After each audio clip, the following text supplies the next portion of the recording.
I hope that last time पे हम लोगों ने डिस्कस किया था कि अगर हमें बाय डिफ़ॉल्ट स्टैटिक की बात करते हैं तो जिस सीक्वेंस में कोड लिखा जाएगा उसी सीक्वेंस में हमारा आउटपुट यहाँ पे आएगा। पहले हेडिंग लिखा गया है तो पहले हेडिंग आएगा, पैराग्राफ देन लिखा गया है तो देन पैराग्राफ आएगा। बट अगर हमारा स्टिकी है तो स्टिकी के केस में आपका ये मेन्यू बार कहीं पे भी लिखा हो, चाहे वो एकदम लास्ट वाली लाइन में लिखा हो कोडिंग में, फिर भी वो टॉप में ही आएगा अगर हमने स्टिकी कर रखा है तो। पोजीशन पोजीशन स्टिकी है तो टॉप में आएगा। और फिक्स वाले के केस में हमने ये देखा था कि अगर देखिए यहाँ पे जैसे हमने ये वाली चीज़ें हैं इसको हमने यहाँ पे फिक्स करके रखा है, जैसे यहाँ पे स्क्रीन रिकॉर्डर का है। आप कितना भी इसको माउस मूवमेंट करा लेंगे तो ये देखिए बॉटम में इस पर्टिकुलर लोकेशन पे फिक्स किया गया है। ऐसे ही हम अपने वेबसाइट में अगर किसी पर्टिकुलर ब्राउज़र के कॉर्नर पे अगर फिक्स करना चाहते हैं तो हम फिक्स कर सकते हैं। ज़्यादातर हमारे पास जैसे चैट बॉक्स वगैरह होता है तो हम चैट बॉक्स यहाँ पे बॉटम राइट कॉर्नर पे यहाँ फिक्स कर देते हैं। कितना भी स्क्रॉल करेंगे हमारा चैट बॉक्स वहीं पे रहेगा, इधर ही रहेगा, हमेशा इधर ही रहेगा, राइट साइड में भी। तो कोई भी चीज़ों को अगर हमें फिक्स कर देंगे तो वो ब्राउज़र के अकॉर्डिंग रहेगा। आप ब्राउज़र छोटा करोगे तो ब्राउज़र जितना छोटा करोगे जहाँ पे रहेगा उसके अकॉर्डिंग ये शिफ्ट हो जाएगा। व्यू पोर्ट होता है, व्यू पोर्ट का मतलब ये होता है कि आपको ये फिक्स करेगा ब्राउज़र के अकॉर्डिंग। बट एब्सोल्यूट जो हमारा होगा उसका एग्जांपल हम यहाँ पे देखेंगे कि एब्सोल्यूट कैसे बनाते हैं। एब्सोल्यूट का यहाँ पे अगर हमें सब मेन्यू बनाना है तो हम ये पूरा का पूरा इन्वायरमेंट से बाहर निकालने का काम करता है। एक एग्जांपल करके देखेंगे तो ज़्यादा समझ में आएगा। चलिए एक छोटा सा एग्जांपल करते हैं एब्सोल्यूट समझने के लिए। अगर हमारे पास मेन्यू ऑलरेडी बना रखा है तो ज़्यादा हेल्प करेगा आपको समझने में। अगर हमें मेन्यू बनाना नहीं आता है तो थोड़ी सी प्रॉब्लम होगी, अदरवाइज़ आप आसानी से कर सकते हो। तो नहीं आता है फिर भी हम एक मेन्यू बना करके देखेंगे इसी में। तो एक नई फाइल बनाते हैं और जिसमें यहाँ पे मेन्यू एंड सब मेन्यू .html इसको हम यहाँ से क्रिएट करेंगे। इसको एडिट करते हैं नोटपैड प्लस प्लस के साथ। इसमें जो हमारे पास बेसिक कोड होता है जैसे आपका हेड हो गया, बॉडी हो गया, ये मैं कॉपी कर ले रहा हूँ यहाँ से। CSS का कोड मैं हटा दूंगा। टाइटल में मैं यहाँ पे एब्सोल्यूट लिखने जा रहा हूँ, एब्सोल्यूट पोजीशन।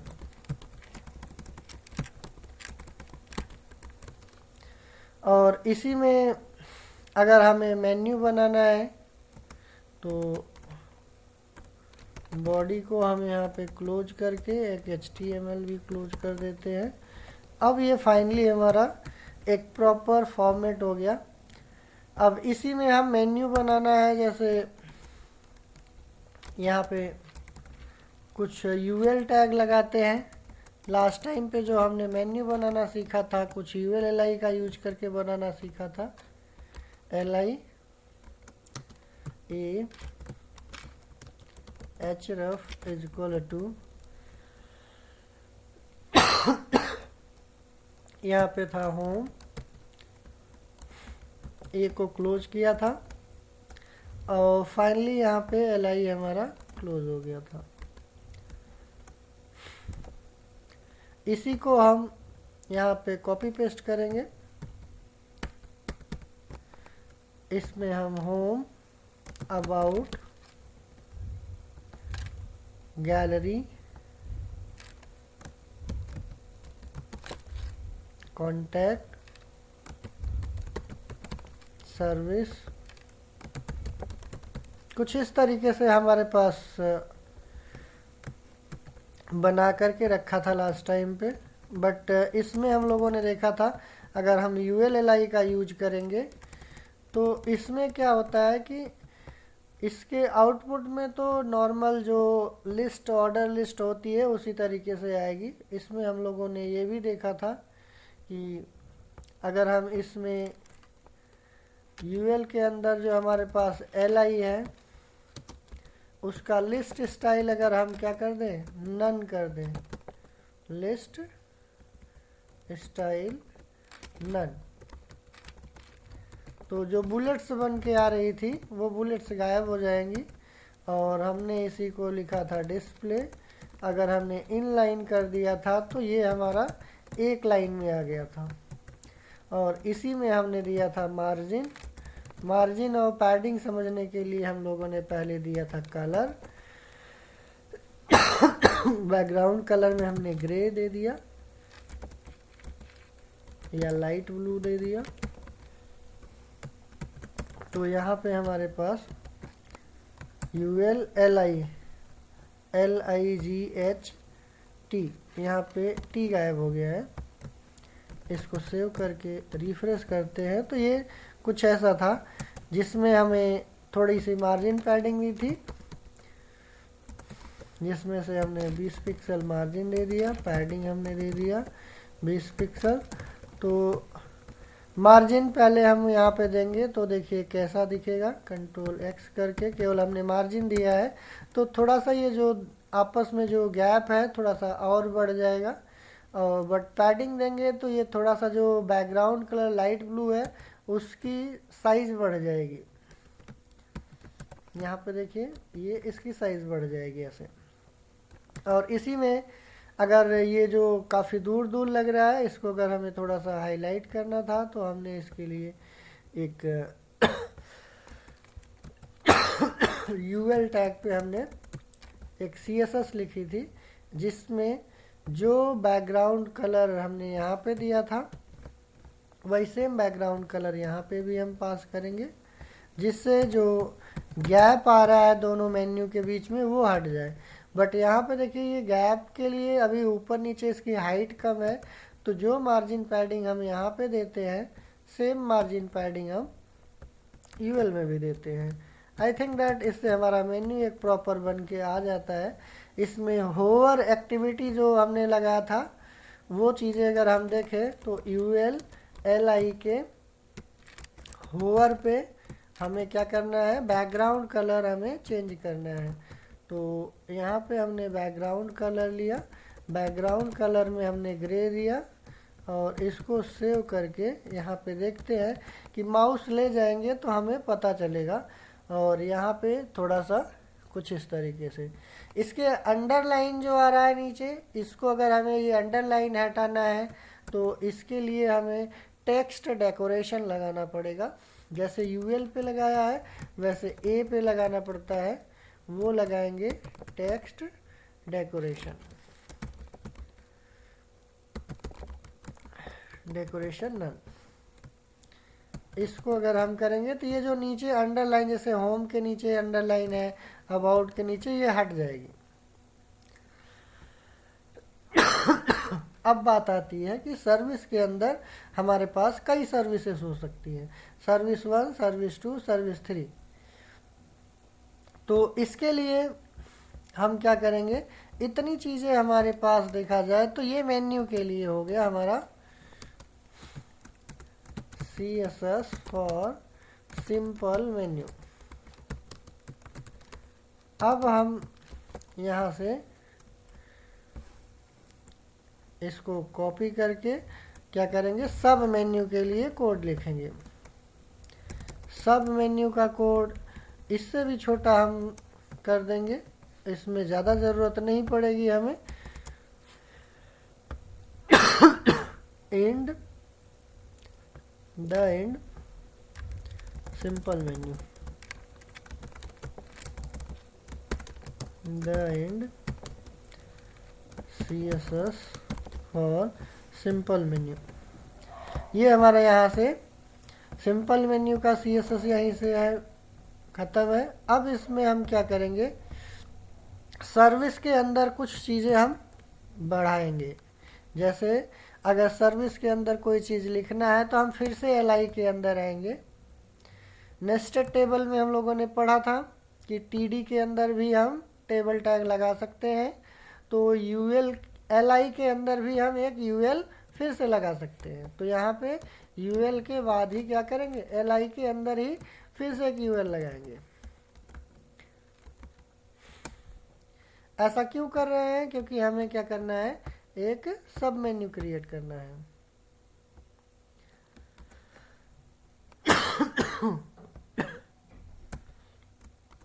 इसी में हम LI के अंदर फिर से href इज इक्वल टू यहीं पे service1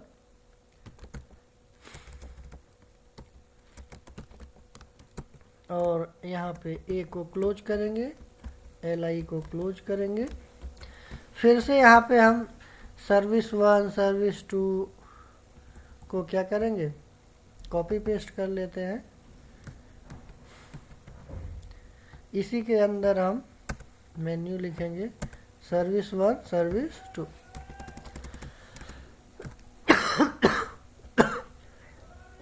देखिए यहाँ पे अगर अभी हमने ये जो लिखा है इसके अकॉर्डिंग अगर हम देखें तो आउटपुट में थोड़ा सा अटपटा सा आएगा। देखिए यहाँ पे कुछ ऐसे आ रहा है, इसी में मिक्स आउट हो जा रहा है, क्योंकि ये भी इसी के अंदर आ जाएगा। तो इसको अगर हमें ऐसा नहीं चाहिए तो हम यहाँ से क्या करेंगे, सब मेन्यू का जहाँ से हमें लिखना है CSS, यहाँ पे लिखेंगे कि UL के अंदर LI, UL के अंदर LI लिखेंगे तो फिर से आप कंफ्यूज हो जाओगे। तो मैं यहाँ पे ऐसे बता रहा हूँ कि देखिए UL के अंदर LI है, फिर LI के अंदर UL है, तो हम इस पे CSS लिखने जा रहे हैं। मीन्स UL के अंदर LI है, फिर से UL है, मीन्स ये डिसेंडेंट सेलेक्टर है हमारा। ये हमारा क्या है, डिसेंडेंट सेलेक्टर है, स्पेस के थ्रू किया गया है। तो UL then LI then UL। तो इसी को हमें क्या करना है, डिस्प्ले नन करना है।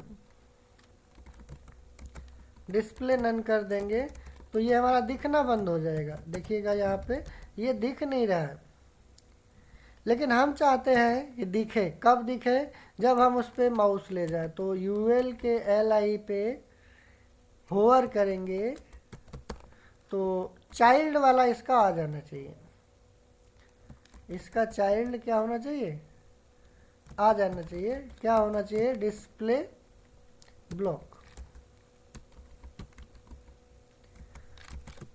हमने जो नन किया था उसी को क्या कर दिया, डिस्प्ले ब्लॉक कर दिया। तो फिर से जैसे ही हम माउस ले जाएंगे इस पे तो ये आ जाएगा, बट ऐसा आना चाहिए। ये तो एक ही लाइन में आ रहा है, ये ऊपर नीचे आना चाहिए। तो ऊपर नीचे लाने के लिए हम क्या करेंगे, यहाँ पे जो हमारे पास इन लाइन लिखा गया था उसको क्या करेंगे, UL LI के अंदर जो UL है फिर LI है, इसको हमें क्या करना है, डिस्प्ले ब्लॉक करना है।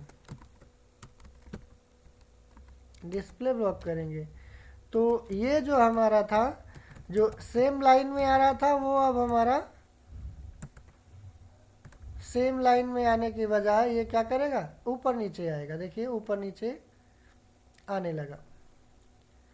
बट इससे क्या हो रहा है कि ये बाकी की चीज़ें तो डिस्टर्ब हो जा रही हैं। तो इसको हम क्या करेंगे कि जो ये हमारा इसी UL के अंदर ही आ रहा ना, क्योंकि ये इसी UL के अंदर है, इसलिए इस बाहर वाले UL की विड्थ को बढ़ा दे रहा है। तो हम क्या करेंगे कि ये जो अंदर वाला UL है इसको हम बाहर की तरफ निकालेंगे।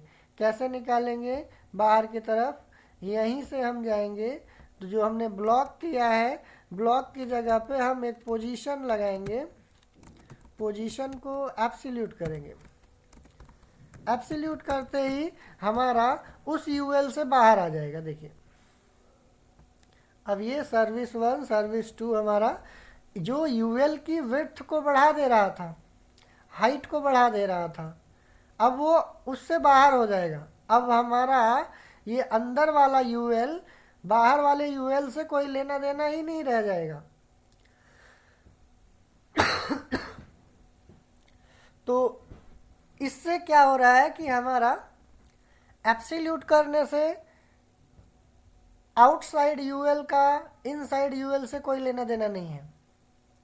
इसमें थोड़ा सा यूएल एल आई थोड़ा सा ज़्यादा हो रहा है, तो हम इसको नेक्स्ट सेशन में देखेंगे। इसको क्लास बना के भी कर सकते हैं, बट यहाँ पे कुछ ज़्यादा होने का मतलब ये है, ये पहला यूएल है हमारा, देन ये हमारा उसी के अंदर वाला एल आई है, फिर से इसी एल आई के अंदर ये जो यूएल है इसी के बारे में ये कोड लिखा गया है, और फाइनली ये बोला गया है इस वाले लाइन में कि इस यूएल के एल आई पे जब हम माउस ले जाएंगे तो क्या करेगा, इसका चाइल्ड वाला जो होगा, तो इसका चाइल्ड कौन है, ये है, तो इसके चाइल्ड को क्या करेगा, कौन से चाइल्ड को, ए वाले चाइल्ड को नहीं, चाइल्ड तो इसके दो है, ए वाला भी चाइल्ड है, यूएल वाला भी चाइल्ड है। तो यहाँ पे बोला गया है कि इस यूएल वाले चाइल्ड को डिस्प्ले ब्लॉक कर देना, और इसकी पोजीशन एब्सोल्यूट करने का मतलब है कि इस यूएल को इस एल आई से बाहर निकाल देना।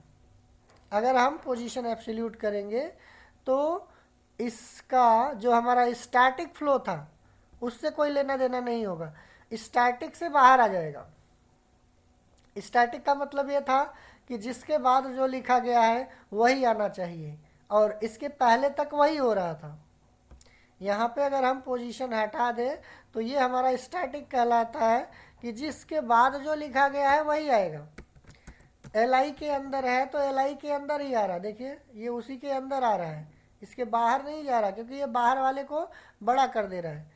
तो यहाँ पे जब हम एब्सोल्यूट कर देंगे तो ये क्या करेगा कि स्टैटिक का मतलब हो गया जिस सीक्वेंस में कंटेंट दिया गया है उसी सीक्वेंस में आएगा, लेकिन एब्सोल्यूट करते ही ये क्या करेगा, इस एल आई से इस यूएल को बाहर की तरफ फेंक देगा, बाहर की तरफ इसको एक्सट्रैक्ट कर देगा।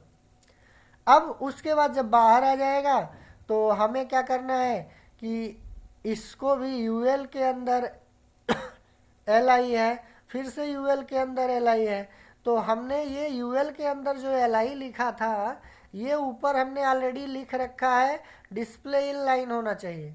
तो इन लाइन का मतलब है कि कुछ इस तरीके से हमारा एक लाइन में आएगा, बट अगर हमने फिर से यहाँ पे चेंज कर दिया कि नहीं, जो हमारा